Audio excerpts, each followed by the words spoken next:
Hi, so a few days ago I got an idea to create a video where I clean up a blueprint. So instead of talking more theoretically and some good practices about how you can clean your blueprints, I will actually go over a blueprint and clean it up. So I found this blueprint. This is not a blueprint created by me, and we're not gonna go over how good or bad the blueprint is actually written in. We're just gonna try to clean it up and see kind of how it looks like. I haven't tried to clean it up before, so this is gonna be my first time. So we're gonna try to kind of figure it out together and see some good practices in ways that we can clean blueprints up. So we're gonna have this guy. So we have spawn PC. This will be for player character, and then we have a few things in here. So we have post login and on logout. So basically what happens after we log in and log out. So let's go over it. First thing I see here is that we have this print to kind of let us know that we are spawning the player character.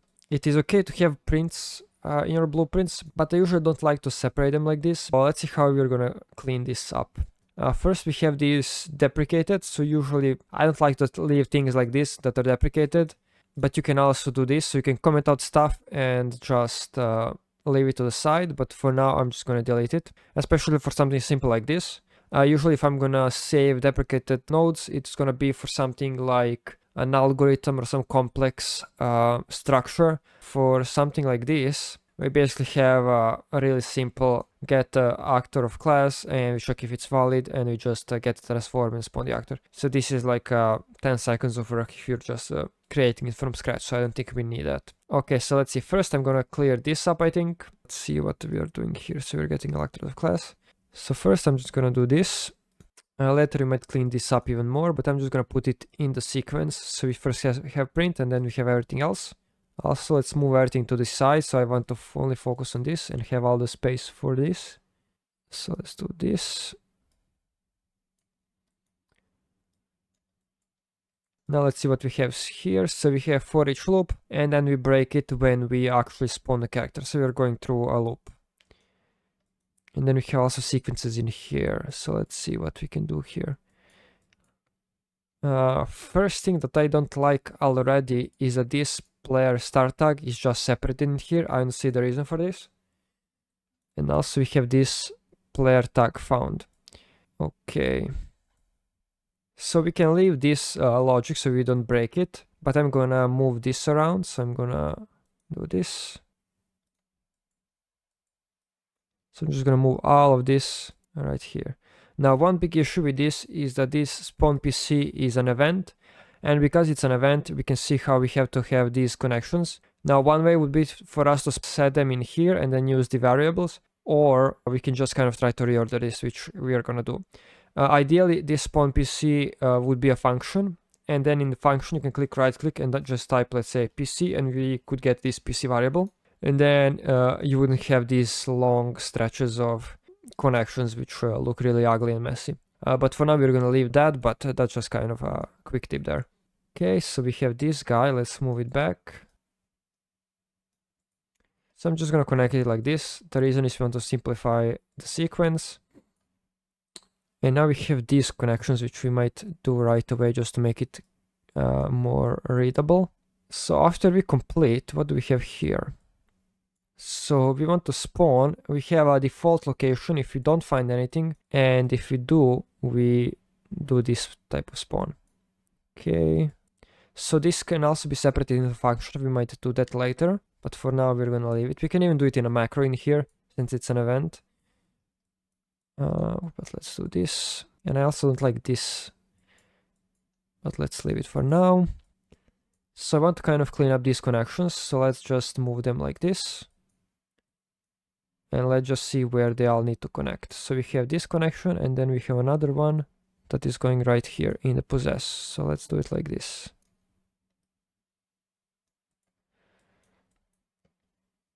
And we also need to disconnect this thing.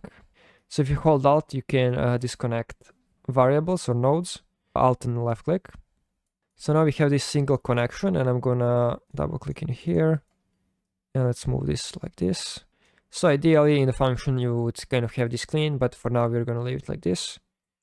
Let's see what's happening in here. So we have this comment seems unnecessary, so we're gonna delete it. So I'm a big proponent for leaving out the unnecessary components.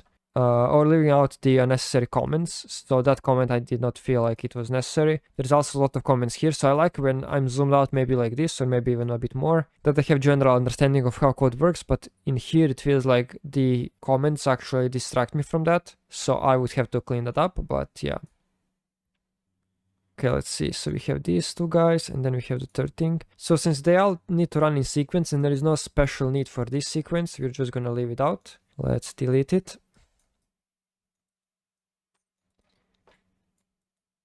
Okay. And we have this connection here. And then we have the player name. So maybe we can route this from the bottom also. So let's do that. So double click on any connection. You can just create reroute nodes. And let's click also here.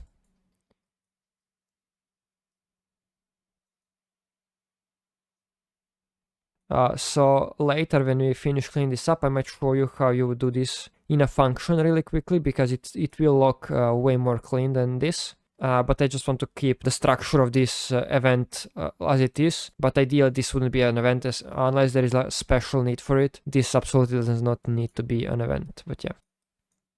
So let's do it like this. I'm thinking doing something with this guy, maybe put it into a function. You can create your own like debug functions, ideally in a function library, and then you can use that debug function on multiple places and have it structured how you want it to be structured. So I'm thinking maybe putting this in a debug function, but maybe not. We are gonna see. The biggest issue here is this, but we already have it a bit cleaner in here. We can see how now it goes in a line instead of having the sequence that kind of makes it look way more messy than it actually is. Okay, now the issue is also these connections. I don't like how they go in here, so I'm just gonna connect it like this, and we also have another one that goes in there. Okay, so yeah, the biggest issue with these connections is that they intersect each other, so I don't really like that. So let's see if we can move it around a bit. Let's see, maybe something like that. But unfortunately, since we are doing this, we might have to do a few intersections, but that's fine. So I'm just gonna put it like this. Now let's see if we can actually read this. It feels like we could do something like this here. So let's delete this connection and this connection. So now even if there is a little bit interconnected connections, it's generally okay, so we can leave it there. So now it's a bit more readable, so we kind of know it goes here, here, and then we go all around. That's fine. Okay, this guy looks a bit weird. So we could have a custom event here. So there's multiple ways we can do this, but we can do like spawn actor, have it in here. Something like this. So this guy can call it and then this guy can call it. But then the issue is that we would have to save these variables in the beginning and then reuse them. So we might even go with that, since I kind of already showed this way, so you can kind of just reroute stuff, but we can clean it even more. So let's do that quickly. Why not? I can even show you multiple ways. While I'm showing different ways, let's then do this. I'm just gonna name it debug function, and then we can do something like this. Now you would generalize and have input and output, but we can do for this one, just to kind of have it in here to clean it up. You actually see what this one debugs.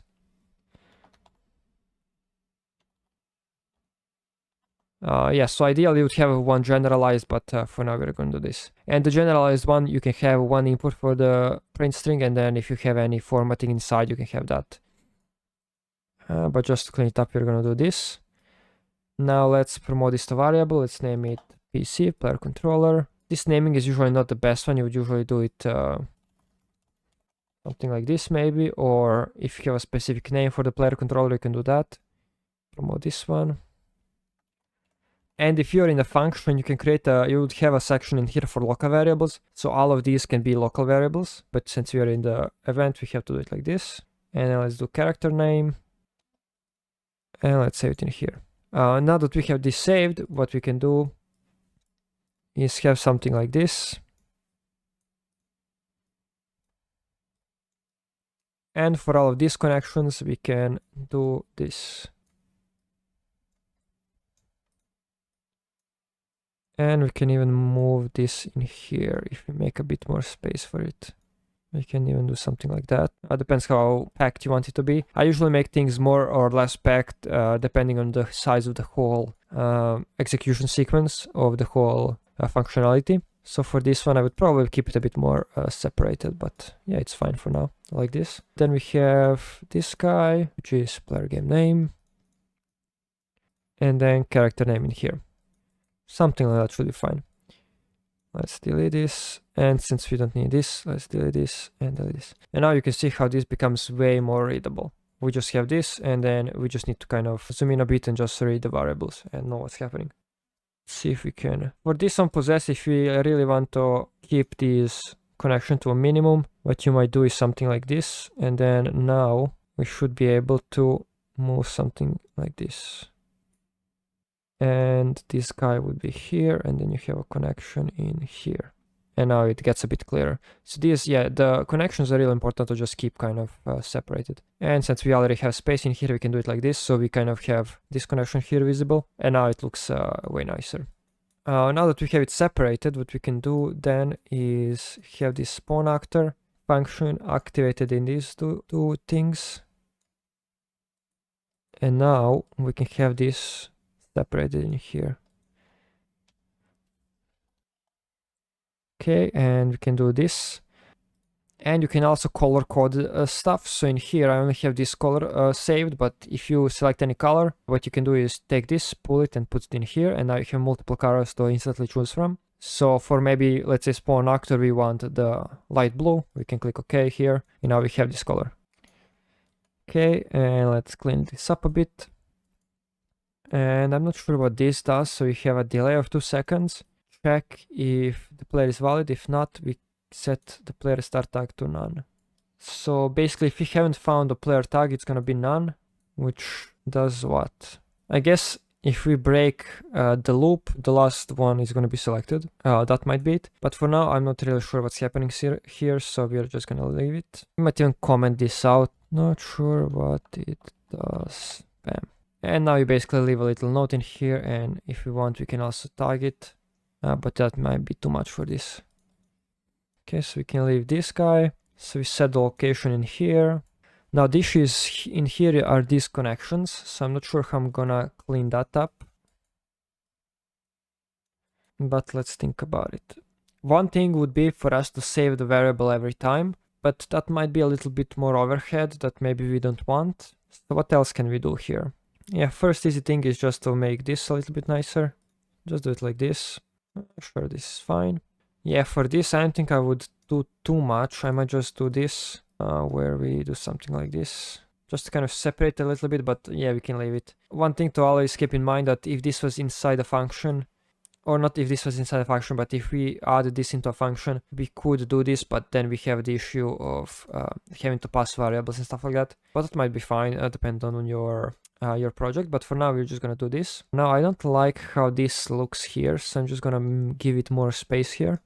So let's move it all the way around here and maybe put this up. I like to kind of put it onto the, so if we are connecting it in here, I would put it maybe below, but just make it a bit more compact since we are giving it more space. So we could do something like this. Maybe let's leave it like that for now. And another thing that I don't like is this. So maybe we can do something like that. Now we could do something like this also and move this down just to make it look a little bit nicer. I'm not sure if I can add it in here, yeah. Fortunately, we could do something like this maybe, but that doesn't look the prettiest. Bam, let's move it in here. Okay, something like that might be fine. I'm just trying to kind of disconnect this. Maybe actually we can do it like this. Wait, never mind. No, that's not what I wanted. Maybe something like that. That might be okay. Okay, now let's see if we try to go through the code and see if it looks kind of better. Yeah, it looks cleaner, but there is of course more things that we can do. So putting this in a function and calling the function a nice name that it will explain stuff. Let's see, do we need a comment for this? So let's try to go through it. Okay, we spawn the player character, we save the variables, spawn the debug, then we have take count, we set it to 0. We go through all of the player starts, if we find the one that is not taken, we break the for loop, we set it to taken, and then we spawn the actor. And for every time it's false, we have taken count that increases by 1. So if the length is equal to taken count, oh, this is to calculate if we have had a break or not. You know, the best solution, but that's fine. So check if we had a break or not. So if we had a break, we do this basically. We just set it to none. So in general, this is fine. I think I'm not sure if we need any comments. Maybe this comment should be a bit more for players start. Maybe something like that.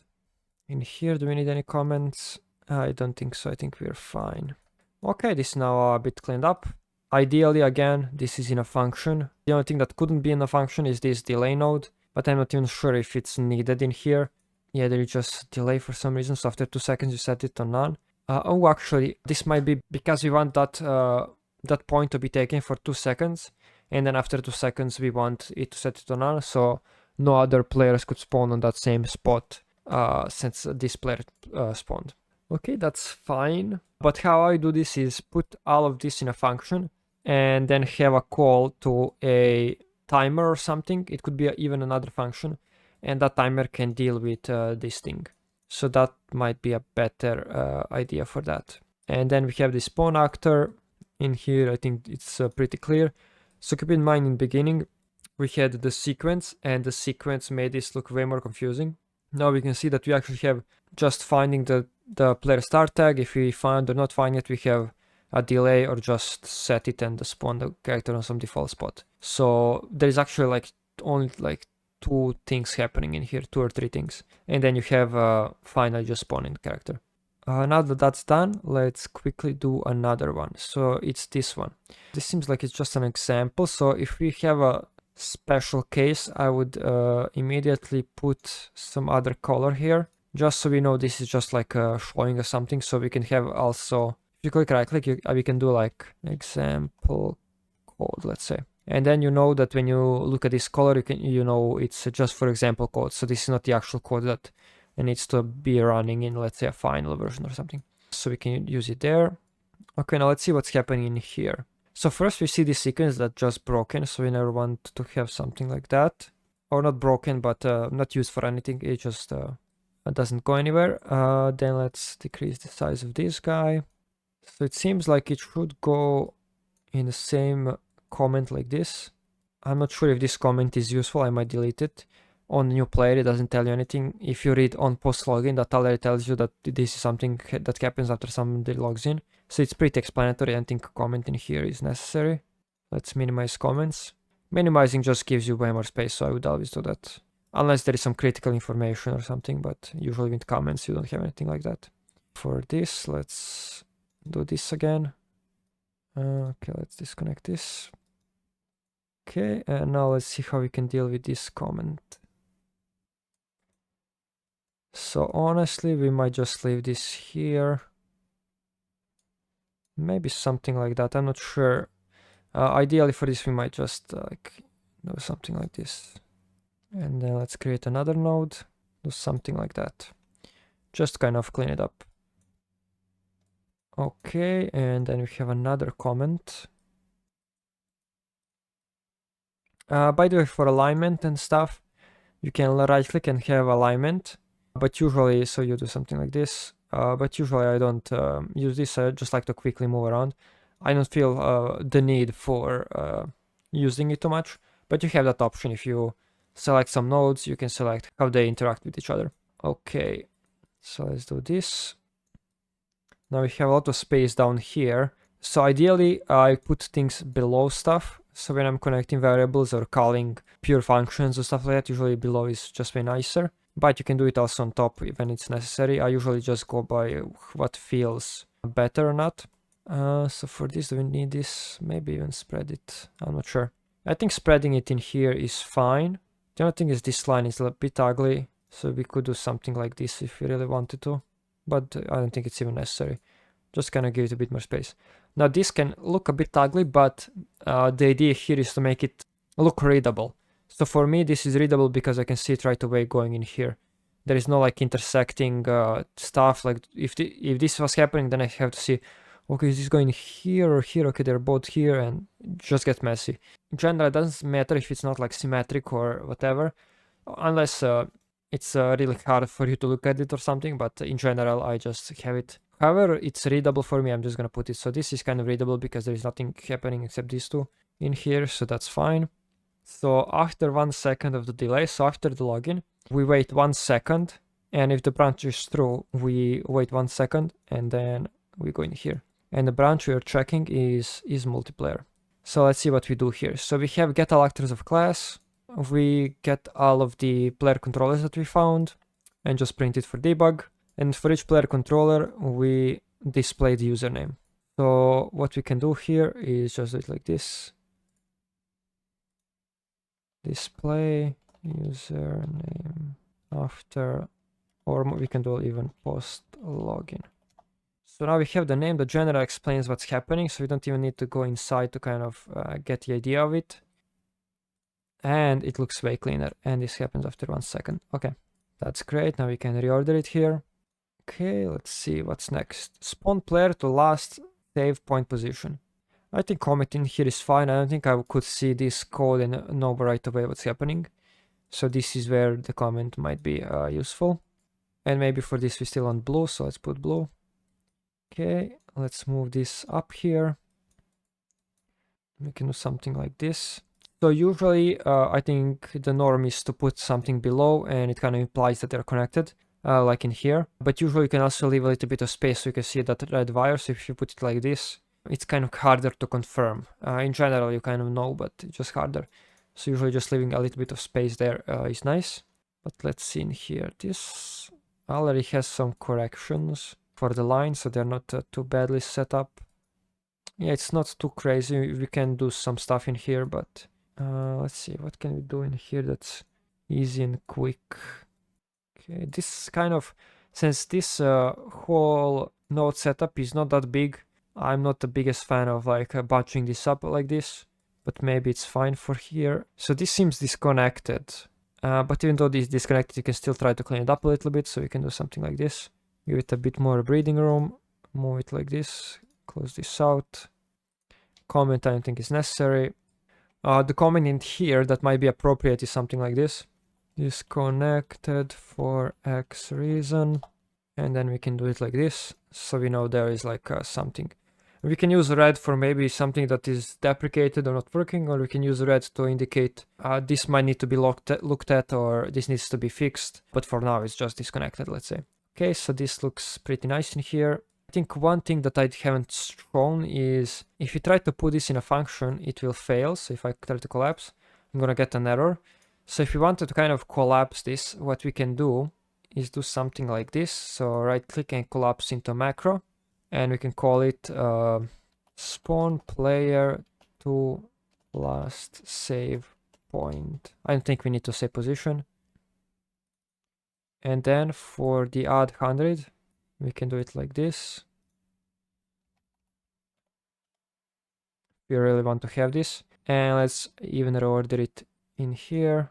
Something like this. So we have this comment nicely in there. This is all fine. And we can move it, or let's leave it for now. Okay. So this is what controller. And then if we have instance reference. So in the macro, you can see how we cannot find this controller. So we are still going to have to use connections, since macros are essentially pasted, copy-pasted in the event graph when the blueprint is compiled. So functions are not functions, are reused, not duplicated. So that's kind of a big difference between them, why you would use one over the other. And also macros can have this delay. That is why our function failed basically in the beginning. So let's see if we can somehow use this better. So one thing would be to make it go to the top. So we can do something like this. And something like this. So now we make it way more clear and there is no connection. You can see how it's way nicer right away. The only thing is this guy, it kind of goes through everything. So let's see if we can fix this. So I think this connection is fine. It's not too bad. The only thing if you want to be fancy here is we can do this and just move it a little bit down. But I don't think this is necessary. This is just kind of extra. But we can do something like this just to make them clear there. And I think that's fine for the macro. Let's go back to the event graph. Now let's see how we can connect this better. So we can do this. Of course, we don't even need this connection, so let's just delete it. And maybe we can do something like this if we want to clean it up a bit. We don't need this comment since we have already the name of this macro is already appropriate, so we can do this. And I don't think we will need that connection, so let's delete that also. And we can have it something like that. We don't have to clean it up anymore. So if you remember how many things we had in here, and it was kind of complicated, right now it's pretty simple. When we log in, we cast to a game instance. We check if the game is multiplayer or not. If it is multiplayer, we wait 1 second and display username post login. So after the login, we show the username. And if it's not multiplayer, we just spawn the player to the last save point. So I'm a big fan of making functions, macros, or any encapsulation method or method to hide the kind of complexity, to just name it appropriately. So even if you have no idea what the code is about, you kind of get the idea. If you know blueprints at least a little bit, this generally should give you a good idea of what this is doing. And then you have this disconnected. So now this, of course, if this was in a function, it will look way nicer, but for now we left it in. And let's do this. And we can do, I'm not sure if I would do this or not, but I don't think I would. So what you could do is make this post and pre-login, or post on logout. So you could encapsulate this, so this is kind of a multiplayer feature, so when we log in, the user logs in or logs out. But honestly, I wouldn't even comment it. I'm not sure if that's necessary. But yeah, those are few things that should help you kind of manage your blueprints. Now, we haven't covered few things like function libraries, macro libraries. So if you see some piece of code getting reused in multiple blueprints, a good idea is to then put that code in function library or macro library. And the biggest difference between them would be if the code that you're copying has timers or has delays. If it has, you cannot put it in a function, so it would have to be in a macro. And also you have pure impure functions which macros don't have, so that would also be, or that would be in the function basically. And the last thing would be execution pins. So macros can have multiple input and execution pins. So if you have some logic where you maybe have a branch inside and you want multiple execution pins to be ran, depending on the input, you can basically have that in the function. You only have an input and an output. So that's kind of, yeah, the big difference. But yeah, hopefully this helped you kind of get few tips and tricks on how you can clean your blueprints.